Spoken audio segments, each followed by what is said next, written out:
Selamat pagi, Bapak Ibu, Saudara-saudara, dimanapun berada.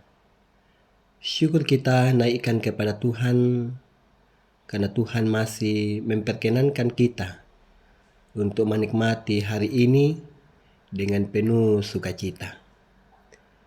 Sebelum kita beraktivitas, mari kita siapkan hati dan pikiran kita untuk belajar dari kebenaran firman Tuhan yang akan kita baca dan dengarkan bersama-sama di saat ini sesuai dengan renungan harian Gereja Toraja hari Rabu tanggal 14 Februari 2024. Dipilih dari kitab Daniel pasal 9 ayat 1 sampai ayat 14.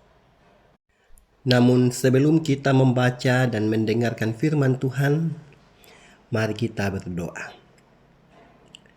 Syukur kami naikkan kepadamu, ya Tuhan, pemilik kehidupan kami. Terima kasih di pagi yang indah ini, Tuhan mengaruniakan kami hidup, kesehatan, sebagaimana kami ada di pagi ini. Dan saat ini, kami telah mempersiapkan kebenaran firman-Mu untuk kami baca, kami dengarkan bersama-sama. Tuhan berkati kami, tuntun kami dengan kuasa Roh Kudus, agar setiap kebenaran firman-Mu yang akan kami baca dan dengarkan di saat ini, kami boleh memahaminya dengan baik dan kami dimampukan untuk melakukannya dalam sepanjang kehidupan kami. Ampuni kami ya Tuhan, dan layakkan kami untuk membaca dan mendengarkan sabda kebenaran-Mu. Di dalam Kristus kami berdoa. Amin. Kitab Daniel pasal 9 ayat 1 sampai ayat 14. Doa Daniel. Firman Tuhan.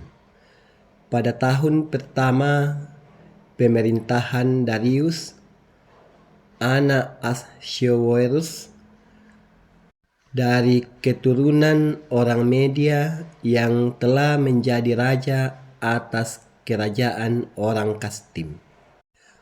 Pada tahun pertama kerajaannya itu, aku Daniel memperhatikan dalam kumpulan kitab jumlah tahun yang menurut firman Tuhan kepada Nabi Yeremia akan berlaku atas timbunan puing Yerusalem, yakni 70 tahun. Lalu aku mengarahkan mukaku kepada Tuhan Allahku untuk berdoa dan bermohon sambil berpuasa dan mengenakan kain kabung serta abu. Maka aku memohon kepada Tuhan Allahku dan mengaku dosaku demikian. Tuhan, Allah yang maha besar dan dahsyat, yang memegang perjanjian dan kasih setia terhadap mereka yang mengasihi Engkau serta berpegang pada perintah-Mu. Kami telah berbuat dosa dan salah. Kami telah berlaku fasik dan telah memberontak. Kami telah menyimpang dari perintah dan peraturan-Mu. Dan kami tidak taat kepada hamba-hamba-Mu, para nabi, yang telah berbicara atas nama-Mu kepada raja-raja kami, kepada pemimpin-pemimpin kami, kepada bapa-bapa kami, dan kepada segenap rakyat negeri. Ya Tuhan, Engkaulah yang benar, tetapi patutlah kami malu seperti pada hari ini. Kami orang-orang Yehuda, penduduk kota Yerusalem dan segenap orang Israel, mereka yang dekat dan mereka yang jauh, di segala negeri kemana Engkau telah membuang mereka, oleh karena mereka berlaku murtad terhadap Engkau. Ya Tuhan, kami, raja-raja kami, pemimpin-pemimpin kami, dan bapa-bapa kami patutlah malu, sebab kami telah berbuat dosa terhadap Engkau.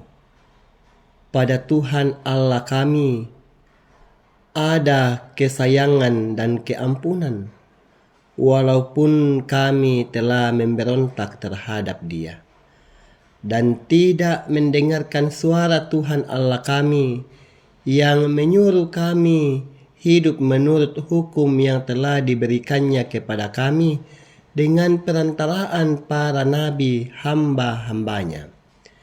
Segenap orang Israel telah melanggar hukum-Mu dan menyimpang karena tidak mendengarkan suara-Mu.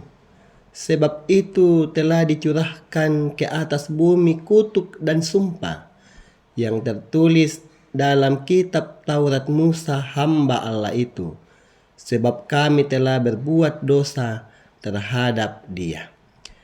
Dan telah ditetapkannya firman-Nya yang diucapkannya terhadap kami dan terhadap orang-orang yang telah memerintah kami, yakni bahwa akan didatangkannya kepada kami malapetaka yang besar yang belum pernah terjadi di bawah semesta langit, seperti di Yerusalem. Seperti yang tertulis dalam kitab Taurat Musa, segala malapetaka ini telah menimpa kami, dan kami tidak memohon belas kasihan Tuhan Allah kami dengan berbalik dari segala kesalahan kami dan memperhatikan kebenaran yang daripada-Mu. Sebab itu Tuhan bersiap dengan malapetaka itu dan mendatangkannya kepada kami, karena Tuhan Allah kami adalah adil dalam segala perbuatan yang dilakukannya, tetapi kami tidak mendengarkan suaranya. Amin. Dari bacaan kita ini diberi satu tema, pengakuan dosa. Syarat utama untuk mendapatkan pengampunan adalah mengakui dosa. Pengakuan itu dilakukan dengan kesadaran dan kerelaan hati dan bukan sekedar formalitas sehari-hari sebagai kebiasaan belaka. Setelah membaca dan memperhatikan dengan saksama semua kumpulan kitab Nabi Yeremia, Daniel mengarahkan mukanya kepada Tuhan untuk berdoa dan bermohon. Ia menyadari betapa besarnya kesalahan yang diperbuat oleh bangsa Israel kepada Allah. Itulah sebabnya ia berpuasa dengan mengenakan kain ungu dan mengaku dosanya. Selain itu, Daniel juga mewakili bangsanya, meminta pengampunan di hadapan Allah. Ia percaya Allah yang maha besar dan dahsyat adalah Allah yang memegang perjanjian terhadap mereka yang mengasihi dan berpegang pada perintahnya. Bapak, Ibu, saudara-saudara, dalam doa pengakuan dosa ada kata tunggal dan jamak yang dipakai Daniel ketika ia menaikkan doa di hadapan Allah. Kata yang digunakan bukan hanya aku, tetapi juga menggunakan kata kami. Karena itu pengakuan dosanya bukan hanya untuk dirinya sendiri, tetapi juga untuk bangsanya. Hal ini terlihat dari istilah yang dipakai oleh Daniel dalam ayat 6. Daniel sadar bahwa sebagai bagian dari bangsa itu, ia turut andil dalam tindakan keberdosaan.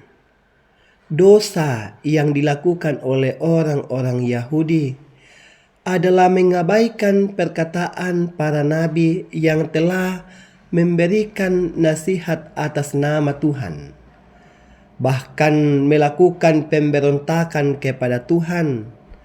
Karena itu Daniel merasa malu dan prihatin atas kebebalan orang Israel. Dan adalah hal yang wajar apabila Tuhan menghukum mereka di tanah pembuangan sebagai bentuk keadilannya. Karena itu Bapak Ibu Saudara-saudara, mengaku dosa merupakan tindakan yang benar di mata Allah kalau hal itu dilakukan dengan kesadaran dan kerendahan hati. Setiap apa yang disampaikan Tuhan kepada kita lewat firman-Nya, lewat para pelayannya, hendaknya lah itu kita dengar. Hendaknya lah kita memperhatikan firman Allah itu, agar kita semakin dituntun untuk semakin mengalami dan menyaksikan karya Tuhan dalam hidup ini. Allah akan memberikan kita kemampuan, menolong kita untuk semakin menyadari bahwa kita ini adalah manusia yang penuh keterbatasan, yang tidak pernah luput dari kesalahan. Dan Allah juga mau supaya dalam keberadaan kita itu, dalam kesadaran kita itu, kita senantiasa hidup berkenan di hadapannya. Allah akan memberikan pengampunan bagi setiap orang yang senantiasa mengaku setiap perbuatannya di hadapan Tuhan. Amin. Mari kita berdoa. Terpujilah Engkau ya Tuhan atas setiap karyamu, setiap pemeliharaanmu yang terus kami alami dalam hidup ini. Sungguh kami bersyukur atas firman-Mu di saat ini yang terus menguatkan kami dalam menjalani setiap karunia Tuhan. Berkati firman-Mu ini, berkati setiap kami yang mendengarkannya, agar kami dimampukan untuk melakukannya, menjadikan firman Tuhan ini sebagai sulu langkah hidup kami. Bapa di sorga, Bapa pemilik kehidupan kami, di pagi ini kami datang berdoa kepadamu, mendoakan kehidupan umat Tuhan dimanapun mereka ada. Tuhan senantiasa menolong mereka. Tuhan senantiasa melindungi mereka dalam keberadaan mereka. Setiap pekerjaan mereka, setiap anak-anak mereka, setiap keluarga mereka, Tuhan berkati dan karuniakan kesehatan bagi masing-masing mereka. Juga kami berdoa untuk setiap orang tua kami yang sudah lanjut usia. Kami percaya Engkau adalah Allah yang dahsyat, Allah yang maha kasih, yang akan terus mengasihi segenap orang tua kami yang lanjut usia, supaya di masa tua mereka semakin mengalami karya Tuhan dalam hidup mereka. Juga kami berdoa untuk umat-Mu yang bergumul dalam berbagai hal dalam hidup ini. Engkau menolong mereka ya Tuhan. Engkau kuatkan mereka, biar dalam menghadapi setiap pergumulan hidup, mereka senantiasa mengandalkan pertolongan Tuhan. Bapa di sorga, Bapa pemilik kehidupan kami, juga kami berdoa untuk pemerintah kami. Tuhan tolong mereka, Tuhan karuniakan hikmat bagi mereka, Biar dalam memimpin bangsa dan negara daerah yang kami cintai ini, mereka senantiasa menegakkan kebenaran, keadilan di tengah-tengah masyarakat. Bapa di sorga, juga kami berdoa untuk kegiatan pemilihan umum tahun 2024 yang akan dilaksanakan hari ini. Kepadamu ya Tuhan kami berseru memohon, Tuhan menolong kami semua. Karuniakan kami hikmat ya Tuhan, agar kami boleh memilih pemimpin yang terbaik menurut kehendak Tuhan, yang mampu memimpin bangsa dan negara kami ini dalam damai sejahtera Tuhan. Kehidupan kami hari ini, bahkan segala sesuatu yang kami akan lakukan, kami menaruh ke dalam tangan kuasa Tuhan, agar Tuhan senantiasa menyertai kami. Ampuni kami ya Tuhan, dan layakkan kami untuk datang membawa setiap ungkapan syukur kami, harapan kami, permohonan kami. Di dalam dan demi anakmu Yesus Kristus, kami berdoa. Amin. Demikianlah renungan pagi hari ini. Selamat beraktivitas, Tuhan memberkati.